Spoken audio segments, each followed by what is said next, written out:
Hello everyone, my name is Anna and welcome back to my channel. Today I bring you yet another delicious and simple recipe, and that is chicken vaca frita or vaca frita de pollo. I grew up eating regular vaca frita. The reason I like this variation as much as the regular vaca frita is because it's a bit healthier, so I actually make this for meal prep, and the leftover, I love having leftovers because I make chicken tacos with it and it's very delicious. I'm gonna show you the ingredients and then we're gonna get started. For the chicken vaca frita, you're going to need chicken breast. Here I have about 2 pounds of chicken breast. I didn't clean it or anything because I want those pieces of fat to keep my chicken breast nice and moist when I'm cooking it. I have 3 limes, I have some cilantro, I have cumin and oregano, 2 bay leaves. I usually use 1, but these ones are pretty tiny, so I use 2.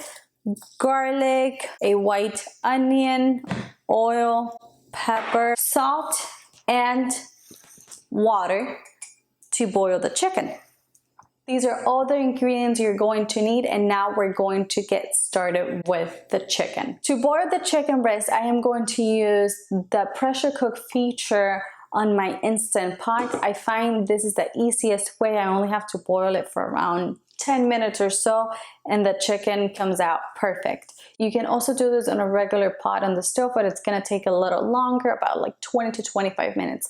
So since I want this to be a really nice and quick recipe that I can make during the week, or I usually make this for meal prep and I want it to be nice and quick and easy. To the Instant Pot, I am going to add my chicken breast.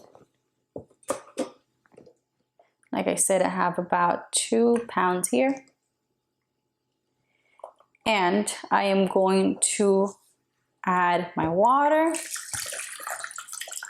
I am also going to add my bay leaves in there, as well as some salt. Not a lot of salt. Now that I added all of the ingredients, I am going to close this. My chicken breast is going to be in here for 10 minutes. I'm gonna go ahead and take that time to clean up a bit, and I'm gonna show you what to do next. My chicken is now done cooking and I put it aside on a plate. I just wanted to cool down a bit before I start shredding it. Otherwise, I am just gonna burn my fingers. You can also do it with 2 forks, but for this recipe, I don't want a really thinly shredded chicken. I want to have nice pieces, so I'd rather do it by hand. That's why I set it aside. But if you don't mind doing it with a fork, with 2 forks, you can pretty much go ahead and do that. Now, at this moment, I just want to take care of my garnish and the onion and stuff like that. So here I have some cilantro. I'm just gonna chop it up.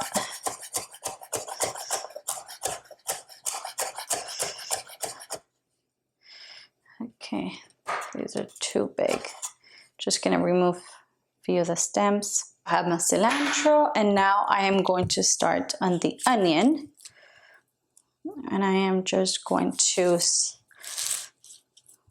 slice it down the middle to remove the side right here. Going to remove the skin.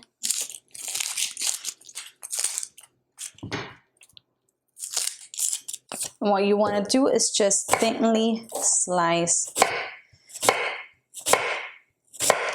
the onion.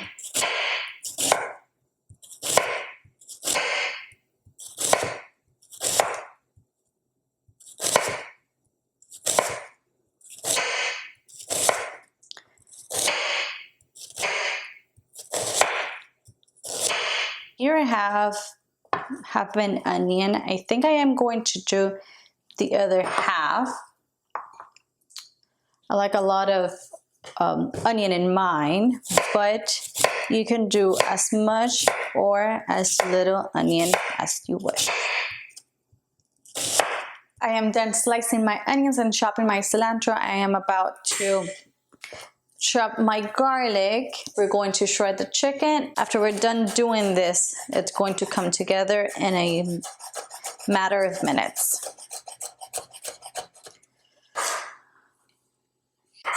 Okay, here we go.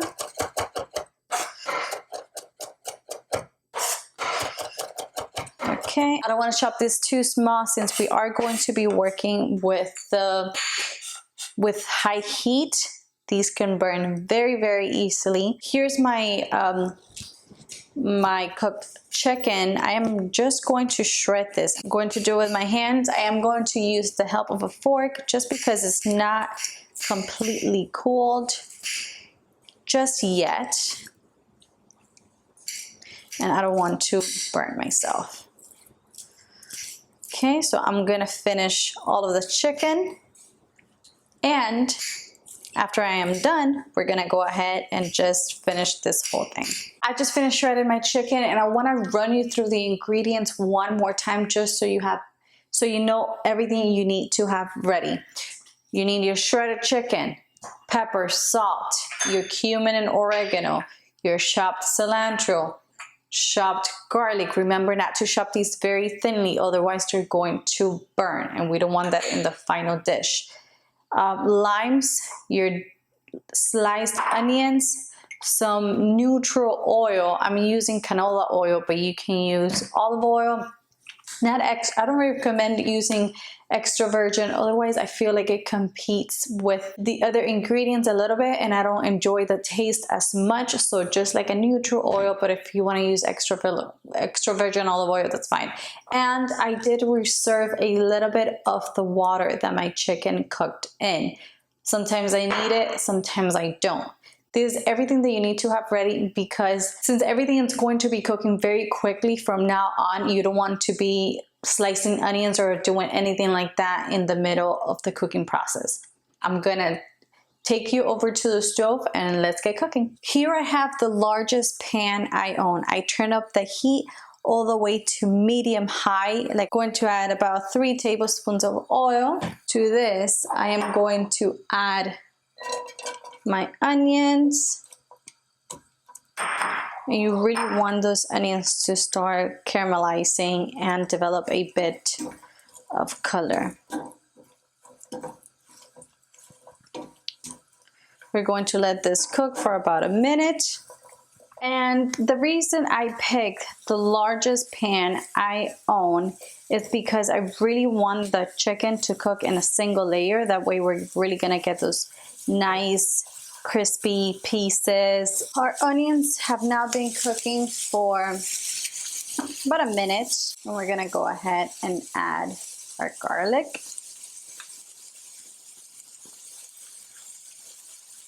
Give it a nice stir, and almost immediately we want to add our chicken.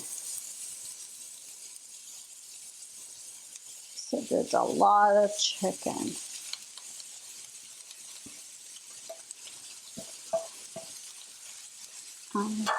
All of our chicken in there.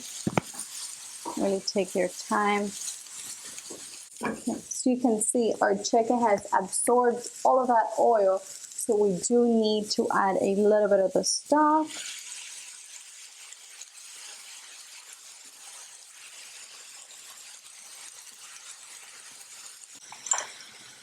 Now that my chicken is all in there, I'm going to go ahead and add my seasonings.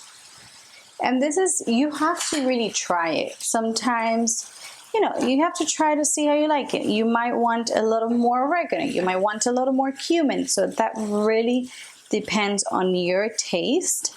Follow my recipe, and if you think you need a little more, just go ahead and add a little more at a time until you get the desired taste. So I added my seasonings, and now I'm going to salt my chicken. Salt and pepper is to taste. So put a little bit of salt, try it, put a little more. If you think you need a little more, try it. Here I have pepper.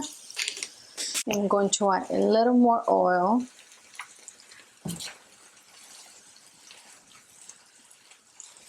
We're gonna let that cook for about 3 more minutes. We want it to get really nice and crispy, and I'm gonna show you what you want it to look like after. As you can see, my chicken, it has been developing some really nice color. Look at that. Look at those golden pieces right there. So, since this is pretty much how I like it, I'm gonna go ahead. Look at that, that's beautiful. I'm gonna go ahead and add my lime juice and my cilantro. First, I'm going to add 2 limes.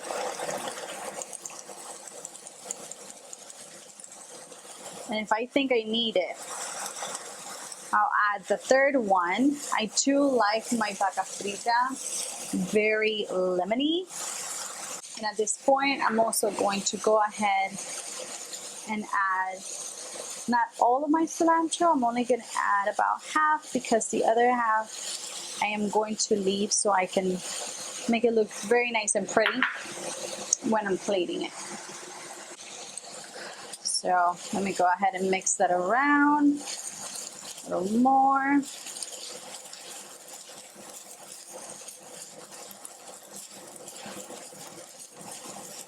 My chicken Vaca Frita, it's ready. I'm just gonna plate it. Okay. You guys can see the beautiful colors and the crispy bits. Okay.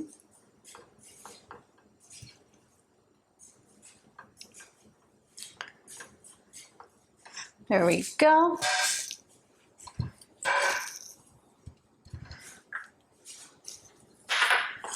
Now I'm just going to finish with a cilantro on top and a few lime wedges.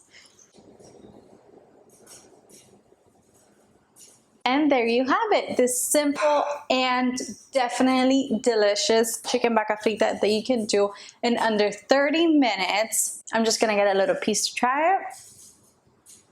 There we go. Mmm.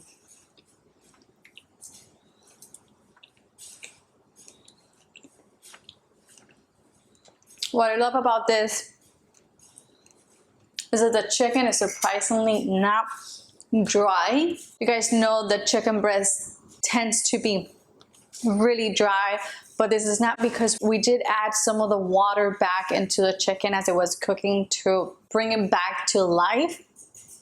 It is just very lemony and delicious. This is just perfect for me. If you guys enjoyed this recipe, and I hope you did, go ahead and like this video, and don't forget to subscribe. I post videos every week, and I'll see you next time. Bye bye.